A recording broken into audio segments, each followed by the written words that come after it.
પ્રયાગરાજમાં ASP સાંસદ ચંદ્રશેખર આઝાદના 50 થી વધુ સમર્થકોની હિંસક વિરોધ પ્રદર્શન બાદ પોલીસે ધરપકડ કરી। પ્રયાગરાજ ઉત્તર પ્રદેશમાં હિંસક વિરોધ પ્રદર્શનો બાદ આઝાદ સમાજ પાર્ટી અને નાગીરના સાંસદ ચંદ્રશેખર આઝાદના 50 થી વધુ સમર્થકોને પોલીસે ધરપકડ કર્યા છે। અશાંતિ ત્યારે શરૂ થઈ જ્યારે પોલીસે ચંદ્રશેખર આઝાદને કરચના તાલુકાના ઈસુટા ગામમાં જવાથી રોક્યા, જ્યાં તેઓ એપ્રિલમાં બર્ન ઈજાથી મૃત્યુ પામેલ દેવીશંકરના પરિવારને મળવા જઈ રહ્યા હતા। અધિકારીઓએ સુરક્ષા કારણો જણાવીને તેમની મુલાકાત અટકાવી દીધી, જેથી તેમના સમર્થકોમાં ગુસ્સો ફેલાયો। પોલીસની કાર્યવાહીની ખબર ફેલાતા ઈસુટા ગામની નજીક પાર્ટીના મોટી સંખ્યામાં કાર્યકર્તાઓ એકઠા થયા। જ્યારે સમર્થકોને જાણ થઈ કે ચંદ્રશેખર આઝાદ આવી શકશે નહીં, ત્યારે તેમણે પોલીસ કર્મચારીઓ પર પથ્થર ફેંકવા અને સરકારી વાહનોને નુકસાન પહોંચાડવાની શરૂઆત કરી। આમાં ડાયલ 112 ઇમરજન્સી વેન અને બીજું પોલીસ વાહન પણ સામેલ હતું। હિંસા ઝડપથી વધી ગઈ અને વિસ્તારમાં સરકારી બસો અને ખાનગી મિલકતને પણ નુકસાન થયું।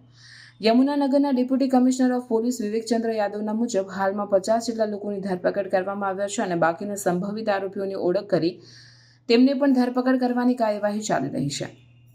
પોલીસે આરોપીઓ સામે કડક કલમો હેઠળ કેસ દાખલ કર્યા છે અને રાષ્ટ્રીય સુરક્ષા કાયદા હેઠળ કેસ બનાવવાની યોજના છે। અધિકારીઓએ જણાવ્યું છે કે નુકસાનની ભરપાઈ દોષિતો પાસેથી વસૂલ કરવામાં આવશે। આ ઘટના ઉત્તર પ્રદેશમાં રાજકીય કાર્યકર્તાઓ અને કાયદા વ્યવસ્થા વચ્ચેના સતત તણાવને દર્શાવે છે।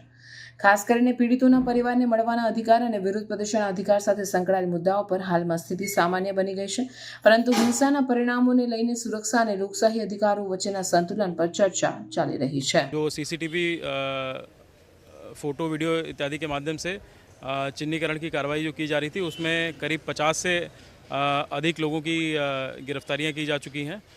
इसके अलावा और भी जो चिन्हित किए गए हैं उनकी गिरफ्तारियां सुनिश्चित की जा रही हैं।